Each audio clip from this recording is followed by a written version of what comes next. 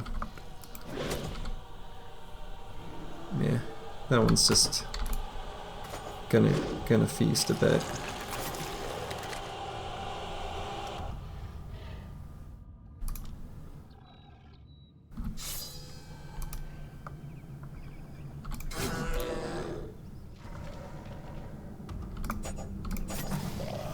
Okay.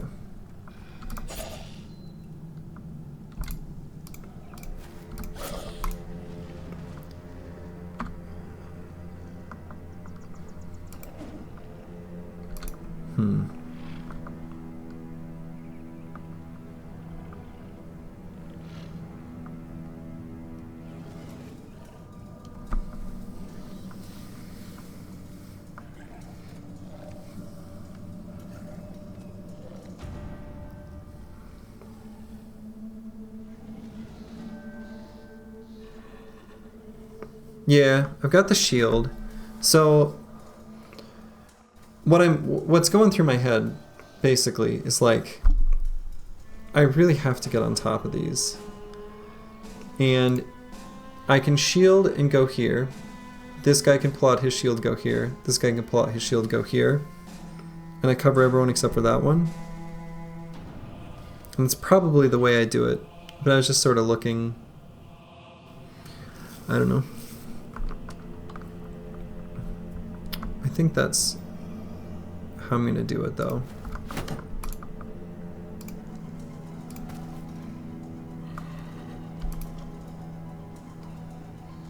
Oh, no, this guy doesn't go anywhere. What am I talking about?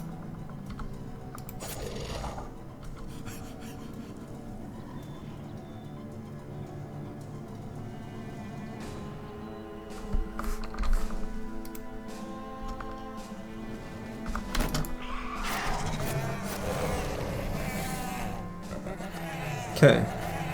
Well, okay. They apparently all get to run away?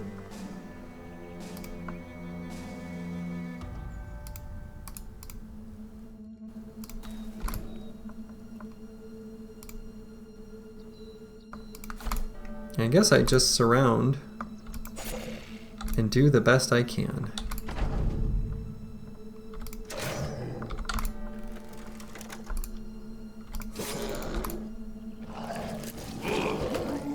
I'm actually a-okay with that guy eating him, and this guy is bad. Give me my bro back.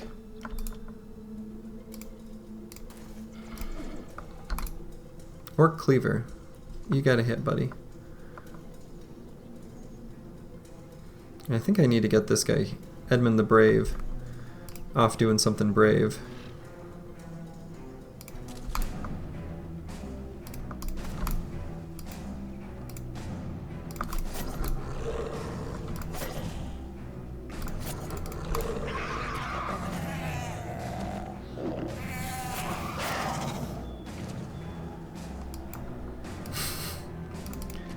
Almost all fleeing.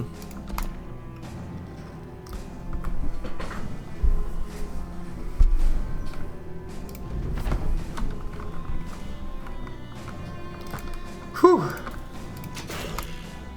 That was spooky.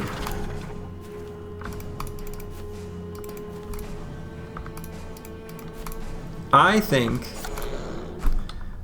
that was actually the scariest and most likely to cause a party wipe of every fight so far in the run by a long shot.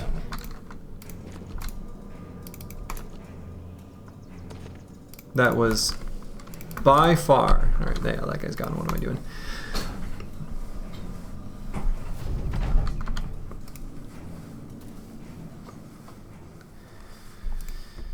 Whew. Yeah, exactly. Yeah, exactly. Yeah, that was... Whew, that was spooky.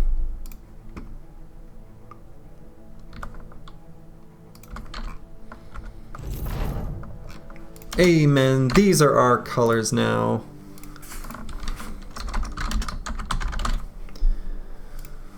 Whew.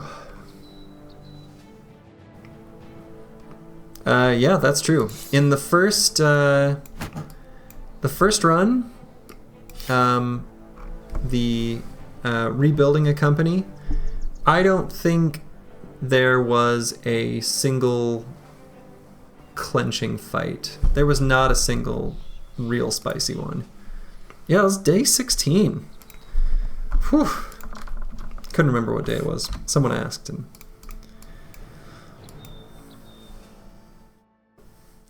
yeah, it was a pretty ding dang smooth run. Pretty smooth.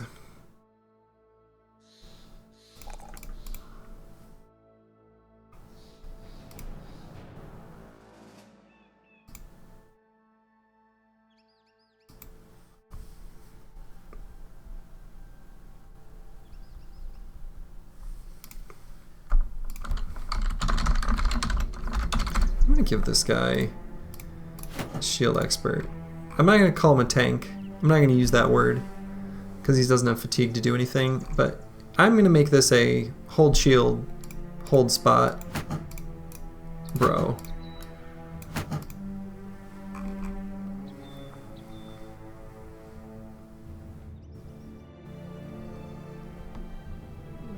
Yeah, run, clinic, seminar. Play sessions. I guess there's more than one of those.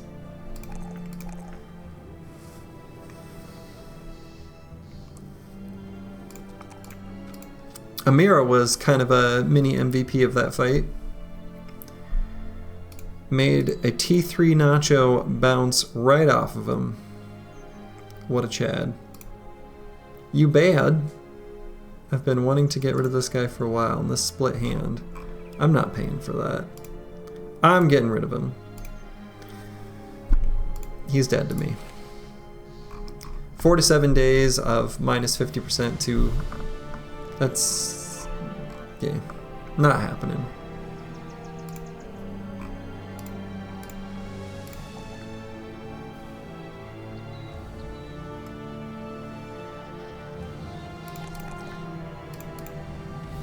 Still don't know exactly what this guy's gonna do. I'll lean into it. Whatever. He's always gonna go first.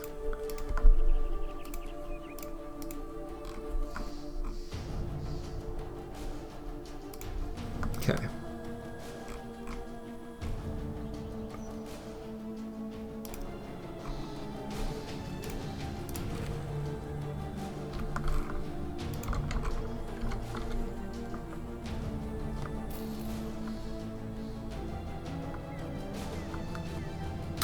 I'll build Catal sometimes. I like Catal builds. It doesn't play as nicely with the dedicated Spear Bros I like to build. If I don't do that, then I'll do Catal.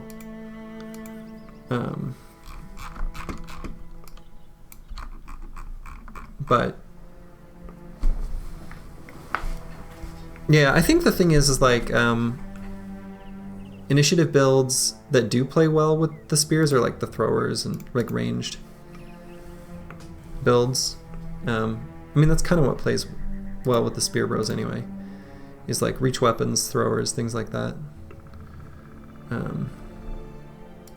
And one of these runs, one of these playthroughs, I won't do the spear. I won't make a Spear Bro.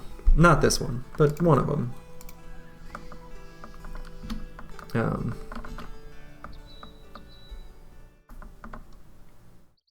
And I think actually that's a pretty good, that fight got my blood pumping. That might be a good place for me to unfortunately call it a night and do the game I call sleep. Looks like Brenly is playing. He's doing an Iron Man run himself. Classic vanilla expert low Iron Man. So let's go check him out. hope you all enjoyed. This was a delightful stream, and I hope that you have a lovely day or evening or whatever it is, wherever you are. Ta-ta.